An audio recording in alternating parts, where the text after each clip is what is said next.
Miscarriage? Even after undergoing infertility treatment and getting pregnant? What have you done?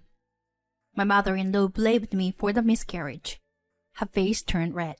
Her face turning red. It's probably because you didn't take care of your body. As if not being able to have a child wasn't hard enough. Now this. You really are useless. No, that's not true. The doctor said it can happen with a certain probability. Shut up. If you, as my daughter-in-law, can't even bear a child, then get out of here. After all the torment I've endured, and just having suffered a miscarriage, to treat me like this, I can't take it anymore. As I started to shed tears and attempt to protest, my husband defended me with an angry expression. Mom, what are you saying? There is no need for her to leave. Fine then. We'll cut ties. I'll cut ties with the daughter-in-law, who can't even bear grandchildren. My mother-in-law shouted those words at me and gave me a final menacing glare. She left the room. After that, I had no contact with my mother-in-law for 3 years, and we didn't meet. However, she suddenly appeared before me in a wheelchair. I became in need of care after being involved in a traffic accident. That's why you should take care of me. I looked down at her and said, Huh, didn't we cut ties with each other?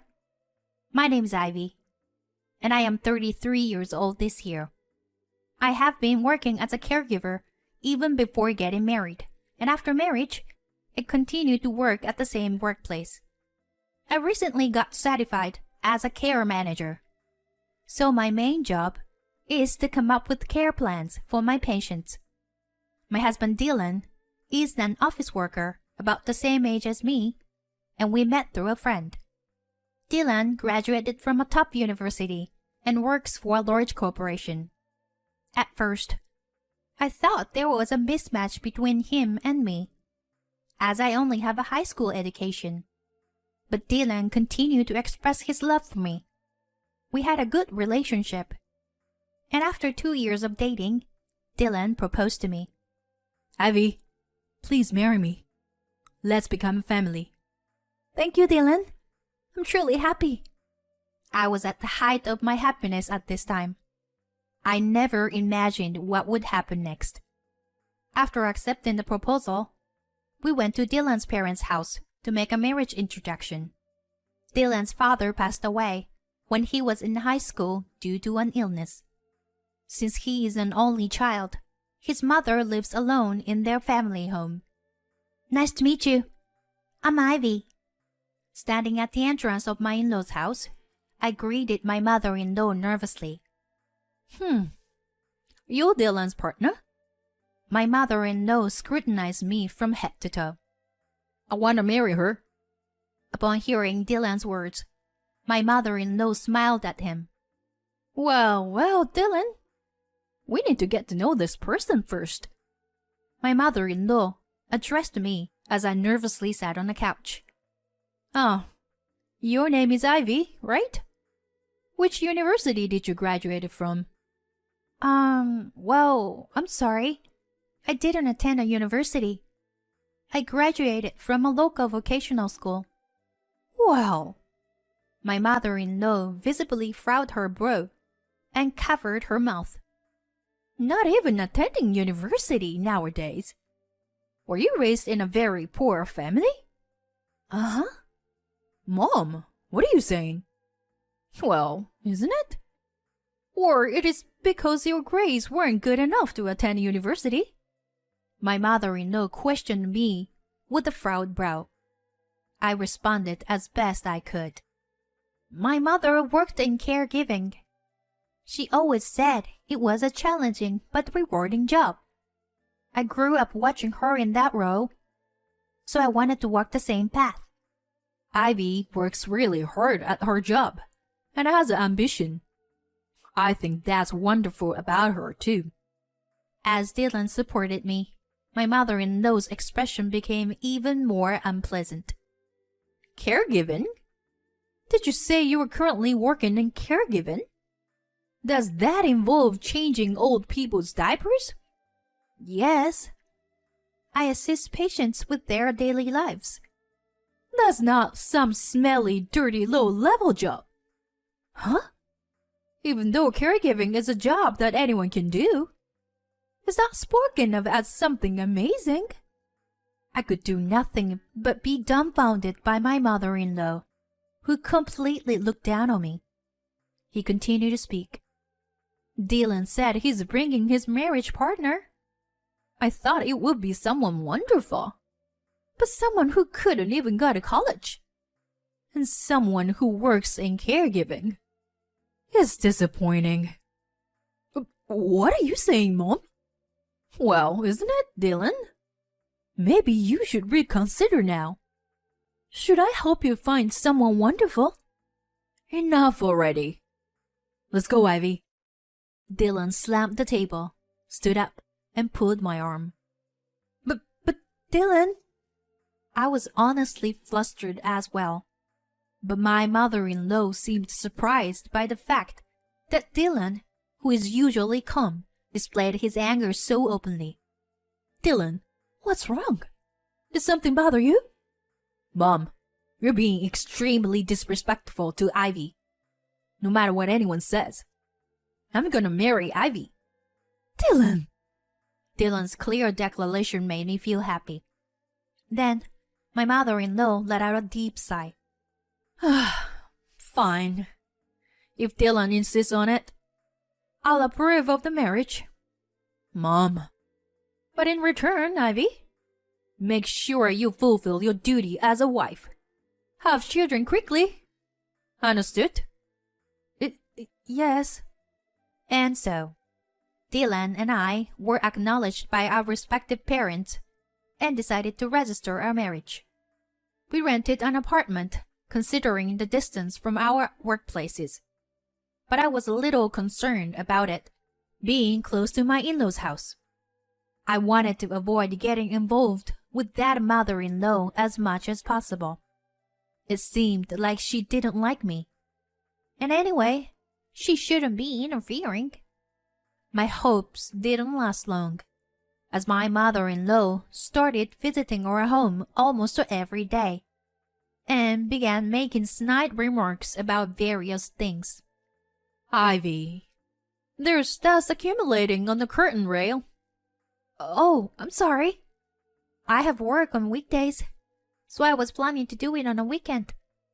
Don't make excuses when you don't even have much work to do. Yes, I'm sorry. Such exchanges have become commonplace in our daily lives. Moreover, my mother-in-law would come over during the time when I returned from work. As if it were natural, she would have dinner with us. Ivy, what is this seasoning? What did you learn at your parents' house? Mom, don't say things like that. It tastes perfectly fine. No, Dylan. It's not good because you spoil her. I'll be strict. You see. Yes, I'm sorry. After my mother-in-law left, Dylan apologized to me. Ivy, I'm sorry about my mom. It must be suffocating, right? No, it's true.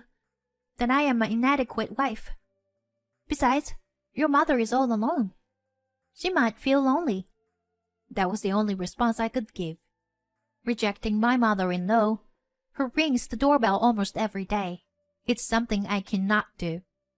Furthermore, after a year of marriage, my mother-in-law started saying things like this. My friend Mrs. Smith just became a grandmother the other day. Oh, congratulations to her.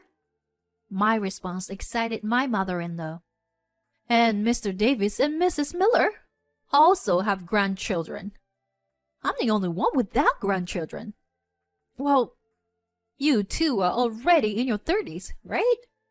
Yet, you still haven't had children. We have our own pace. If you keep talking leisurely like that, you'll never have children. Hurry up and give birth to a child, so that I can have a grandchild. Understood? Yes. My mother-in-law started urging me to have a grandchild every time she saw my face. I felt the pressure myself as we were struggling to conceive. Dylan reassured me that there is no need to rush, but age is still a factor. We decided to visit an infertility clinic together. There, we were told that I have a difficult time getting pregnant. However, with diligent treatment, there is still a possibility of having a child. I was shocked by this result and ended up crying in front of Dylan. Dylan, I'm sorry. I'm just not in the right body for this. Well, what are you talking about, Ivy? I actually think it's perfectly fine for just the two of us to live together. No, I still want to have a baby with you, Dylan. I'll undergo fertility treatment. I see. I understand. But let's not push ourselves too hard. And so, our journey of fertility treatment began. I regularly visited the hospital, enduring painful tests and treatments. I took medication and received injections, but I wasn't getting pregnant. Even after 2 years of marriage, the situation remained unchanged, and I continued to be attacked by my mother-in-law. My stress gradually accumulated. We decided to move from conventional infertility treatments to advanced ones. Specifically, we decided to invest around $3,000 for IVF. It required not only a financial burden, but also a significant physical toll. However, I was exhausted from my mother-in-law's relentless "give me a grandchild" attacks, and I couldn't give up on having a child myself. The first IVF attempt didn't succeed, but on the second try, I finally became pregnant. When I saw the positive result on the pregnancy test in the bathroom, I couldn't help but let out a cry of joy. Finally, I could get pregnant. I have to cherish and raise this baby with care. As I discarded the pregnancy test in the bathroom trash and washed my hands outside, the doorbell rang. Ivy, please open the door. Once again, it's my mother-in-law. I reluctantly let her into the house as usual. Since the positive result just appeared, and I haven't confirmed it at the hospital, it's better not to tell her yet. Just as I decide to keep it a secret from my mother-in-law, Ivy, are you pregnant? She asked me like that. Huh? But look, I found this in the bathroom. In her hand was the pregnancy test that I had just thrown away. Did she actually rampage through the toilet trash to stoop that low? As I was in shock, my mother-in-law blurted out these words. I always thought you were useless, unable to get pregnant. But now you finally did it. Now I can have a grandchild too. Oh, how wonderful. Just as I was speechless, Dylan returned home. I'm back. Oh, Dylan, that's wonderful. It seems Ivy is finally pregnant. What? Ivy? Is it true? Yes. I just got a positive result on the pregnancy test. But it's still early. Really? I'm so happy. Faced with Dylan's joy, I couldn't say anything at that moment. That night, I decided to talk to Dylan. Hey, Dylan. Getting a positive result on the test doesn't guarantee a successful pregnancy in the early stages. There is a high possibility of miscarriage. Is that so? Yeah. That's why I thought it would be best to keep it a secret from your mother for now. But then she found the test in the toilet. Mom is looking forward to her grandchildren. I'm sure she'll adore them. Yeah. I went to bed with anxiety weighing on me. The next day, I went to the OBGYN clinic and it was confirmed that I was pregnant. However, 2 weeks later, I received this news. We couldn't detect the baby's heartbeat. In other words, I had a miscarriage in the early stages of pregnancy. After the surgery, when I returned home, I broke down in tears. Dylan had a solemn expression on his face and gently struck my back. Ivy, for now, take your time to rest. Gather yourself before moving forward. Dylan, I'm sorry. Truly sorry.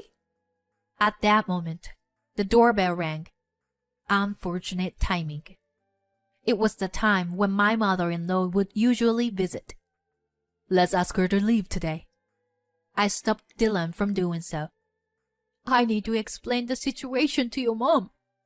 As my mother-in-law entered the house, she was startled by the sight of my tear-stained face. Why are you crying? Could it be... Yes, I had a miscarriage. There was a brief moment of silence after I uttered those words. Just as Dylan was about to say something, my mother-in-law spoke up. Miscarriage? After undergoing fertility treatment and finally getting pregnant? You had a miscarriage? What did you do to cause this? Huh? Her face turned bright red as she approached me. It's probably because you didn't take care of yourself properly. As if it wasn't enough that you couldn't have children. Now this has happened. You really are a useless daughter-in-law. That's not true. Miscarriages can happen with a certain probability, as the doctors have explained. Shut up! If you can't even give birth to a child as a daughter-in-law, then get out of here. After enduring her constant bullying and now facing a recent miscarriage, I couldn't take it anymore. As I tried to protest through my tears, Dylan stepped in to protect me, with an expression of anger. What are you saying, Mom? Ivy doesn't need to leave. Fine. Then let's cut ties. I'm cutting ties with a daughter-in-law who won't bear me grandchildren. She shouted those words, glaring at me one last time, before storming out of the room. Then my mother-in-law really stopped coming to our house. My husband Dylan was also quite angry with my mother-in-law's words and actions, to the point that he didn't even try to contact her. I couldn't forgive what she said. But to be honest, I felt relieved that we no longer had to interact with her. The emotional wounds from the miscarriage didn't heal easily. However, I was gradually trying to move forward and overcome it. 3 years passed by during that time. Just when I had almost forgotten my mother-in-law's face, she suddenly appeared at our house. And what's more, she was in a wheelchair. Oh, Ivy, it's been a while, hasn't it? What happened to you? Never mind that. Can you let me into the house? I struggled a bit, but I let her into the house. It seems that my mother-in-law's right hand and right leg don't move properly. You see, I was involved in a traffic accident. I was hospitalized because of it, but I have residual effects. And now I need care. My mother-in-law started talking non-stop, without considering my feelings or opinions. So, you should take care of me. Bathing and going now are difficult for me, you know? Huh? I couldn't help but raise my voice. Seeing my reaction, my mother-in-law continued her tirade. Since you are a daughter-in-law, it's only natural for you to take care of your mother-in-law. You're working in caregiving, aren't you? And yet, as a wife who can't even have children, I'm asking you to take on the role. Regarding that, we did cut ties, right? Yes, but I'm saying I'm willing to reconsider. It's fine. Please take your leave. What? What's that supposed to mean? Are you abandoning me? My mother-in-law seemed genuinely surprised, while I looked down at her with a cold stare. While I was being constantly bullied and hurt after experiencing a miscarriage. It was you who told me to get out, useless. Right? Why should I be the one to take care of someone like you? Are you going to abandon your relatives who need nursing care? You are a devil's wife, aren't you? I'm fine with being the devil's wife. Please leave me alone. I pushed my mother-in-law's wheelchair towards the entrance, and she started screaming. At that moment, the front door was open from the outside. Ivy, I'm home. Huh? Mom? Dylan? Huh? Who is that child? My mother-in-law froze as she saw Dylan holding the child in his arms. Who? This is our daughter, Emma. Dylan took her to the park.